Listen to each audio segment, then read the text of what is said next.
दर्शकों नमस्कार। एक बार फिर से उपस्थित हूं आप सबके सामने रविवार के कार्यक्रम में।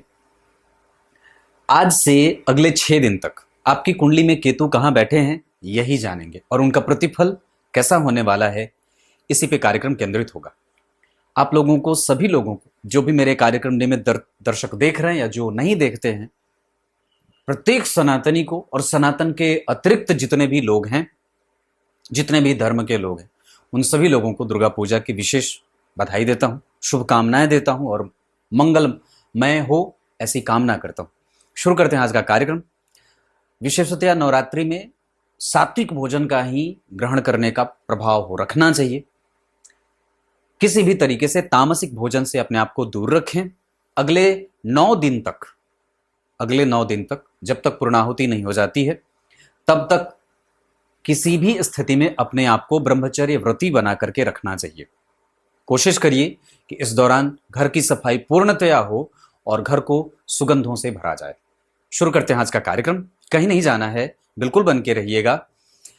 शुक्र के ऊपर मैंने कार्यक्रम बनाया था विभिन्न भावों में, वैसे ही अब कार्यक्रम चलेगा केतु का विभिन्न भावों में कैसा फल होता है।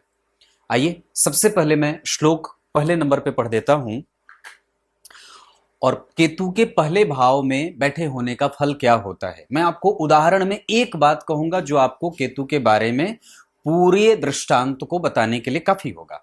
वैसे घाव और घाव की आकृति और घाव में बसा दर्द, हमारे शरीर में जब कभी किसी अंग में घाव होता है और जो उसकी आकृति बनती है वो राहु है, जो देखने में बड़ा गंदा होता है। लेकिन उस घाव के अंदर बसा हुआ जो दर्द होता है, जो किसी को दिखता नहीं है, वो सिर्फ उसी को महसूस होता है जो उस घाव को झेल रहा है। और वही केतु हमारे मानसिक कष्टों के कारण होते हैं। जब कभी भी आपकी कुंडली में केतु आएंगे दशा में, या जब कभी वो लग्न में विराजमान हो जाते हैं, तो आपके निर्णय लेने की क्षमता को इतना ज्यादा प्रभावित करने लगते हैं। और इस वजह से नहीं कि आपके पास अनुभव नहीं होता, बल्कि इस वजह से क्योंकि आपके पास बहुत सारे भ्रम पैदा होते हैं आपके अनुभवों के कारण। क्योंकि केतु को अनुभवों का कारक कहा गया है। जिस व्यक्ति की कुंडली के लग्न में केतु बैठे होते हैं या द्वितीय में केतु बैठे होते हैं, वो बहुत ही ज्यादा अनुभवी होता है और इसी अनुभव के कारण उसको कई बार भ्रम की स्थिति में जाते हुए देखा जाता है। शुरू करते हैं सबसे पहले कि लग्न में अगर केतु बैठे होंगे तो ग्रंथ क्या कहता है। ग्रंथकार कहते हैं, यदा केतुर्लग्ने जनन समय बांधव जनैर महाक्लेशः शश्वद् भयमपि सदा दुर्जनकुलात् मनश्चिंताधिक्यम प्रभवति कलत्रार्ति रधिका जनानां वैकल्यम सततमुदरे कष्टमधिकम। अर्थ कहा है ग्रंथकार ने कि जन्म के समय पे अगर लग्न में ही केतु हो तो लिखा है कि बंधु जनों से बराबर क्लेश। यदा केतुर लग्ने जनन समये बांधव जनैर महाक्लेशः। अगर लग्न में केतु होते हैं जिस जातक के, उसको अपने बंधु बांधवों से कष्ट होता है। और केतु किसी भी स्थिति में अष्टम भाव के कारक होते हैं। अगर केतु अष्टम भाव में बैठे हैं तो व्यक्ति को पेट से रोग तो देते हैं, लेकिन वो व्यक्ति अनुभवी होता है और गहरी विद्या में रुचि रखने वाला भी होता है। और अगर उसी केतु पे शनि की दृष्टि पड़ जाए या केतु अगर शनि से दृष्ट हो जाते हैं तो व्यक्ति महान ज्योतिषी भी होता है। इतना ही नहीं, आगे लिखा है कि उसको, जिस व्यक्ति की कुंडली के लग्न में केतु बैठे हैं, उसको अपने बांधवों से कष्ट होता है, क्लेश होता है और मानसिक चिंता अधिक होती है।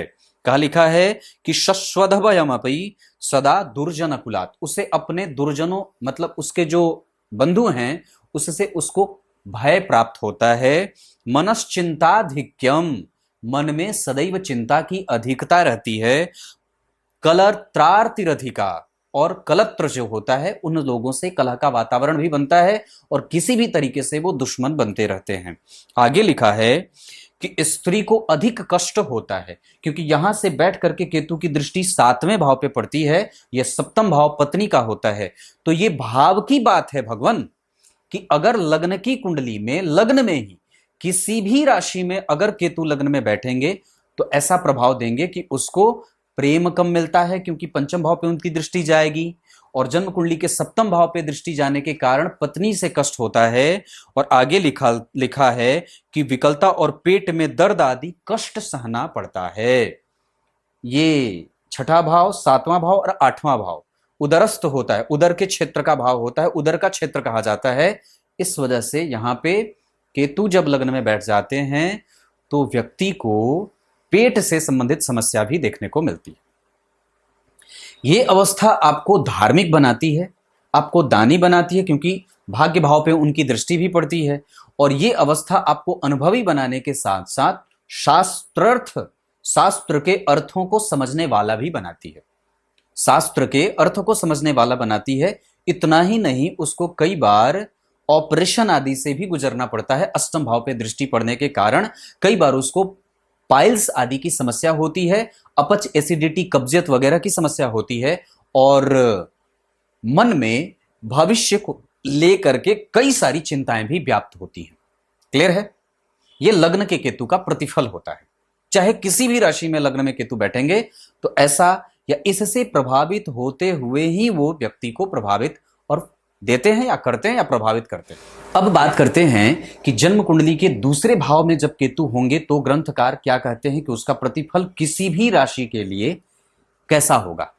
शास्त्र कहता है मतिर्व्यग्रा नित्यम भवति नृपति रर्थ भवने तमः पुक्षे धान्य क्षतिरपि कलिर्बांधव जनैः तथा रुक्षावाणी सदसि निज पक्षा अर्तिरभित सभे सद्भे तस्मिन् अमित सुखमर्थश्च भविनाम।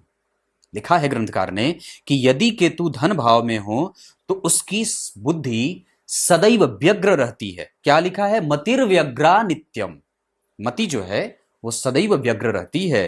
राजा से धन हानि होती है, क्योंकि यहां से बैठ करके वो जन्म कुंडली के राजा वाले भाव को देखते हैं, दशम स्थान को देखते हैं, तो राजा से व्यक्ति को भय होता है। इसका अर्थ ये हो सकता है कि जब आपकी कुंडली के दूसरे भाव में केतु बैठे हैं तो आपको टैक्स रिटर्न समय पे भरना चाहिए, आपको सरकार से संपर्क साध करके अच्छे तरीके से रहना चाहिए, सरकारी संपत्ति का नुकसान नहीं करना चाहिए, और इसके साथ साथ आपको कोर्ट केस कचहरी आदि के मामले से दूर होना चाहिए। किसी भी स्थिति में अगर हो सके तो यहां पे सरकारी नौकरी में भी दिक्कत देने वाले हो सकते हैं।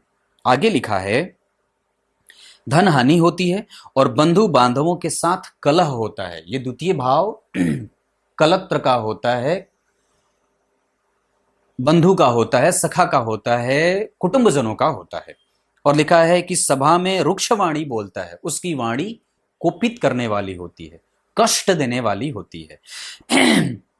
उसके अपने पक्ष वालों से चतुर्धिक पीड़ा ही होती है। जो आपके पक्ष के लोग हैं ना, जो आपके कुटुंबजन हैं, उन लोगों से आपको कष्ट हो सकता है।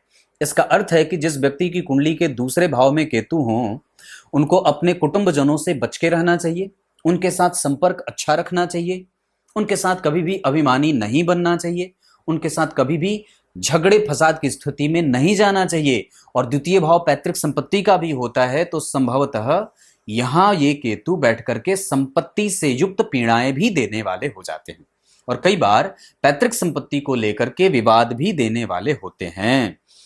धन भाव में केतु अपनी राशि का यानी कि मेष राशि का हो अथवा शुभ ग्रह की राशि का हो तो उसे विपुल सुख और धन की प्राप्ति भी होती है। अगर जिस भाव में केतु बैठे हैं उस भाव के अधिपति के संग ही यहां केतु बैठे हों, मैं ये अतिरिक्त बता रहा हूं, या तो फिर वो मेष राशि में बैठे हों जो उनकी अपनी राशि होती है, मंगलवत केतु होते हैं, और सर्वाधिक शुभ ग्रहों की दृष्टि में वो सबसे ज्यादा शुभ ग्रह के रूप में जाने जाते हैं, गुरु के सदृश परिणाम करने वाले होते हैं। पताका इनका वस्त्र चिन्ह है, और कहने का अर्थ है कि ये ग्रह सर्वाधिक शुभ ग्रहों की श्रेणी में आने के कारण अगर वहां शुभ ग्रह से युक्त या शुभ ग्रह से दृष्ट हो तो वो ग्रह आपकी कुंडली के लिए धनदायक और सुखदायक भी होता है। माता से लाभ मिलता है, पत्नी से लाभ मिलता है, संतान से लाभ मिलता है और धनवान भी बनाता है। ये मैंने कार्यक्रम बनाया लग्न और द्वितीय भाव के केतु के ऊपर। कल के कार्यक्रम में तीसरे और चौथे भाव के बारे में बताऊंगा। तब तक के लिए बहुत बहुत नमस्कार।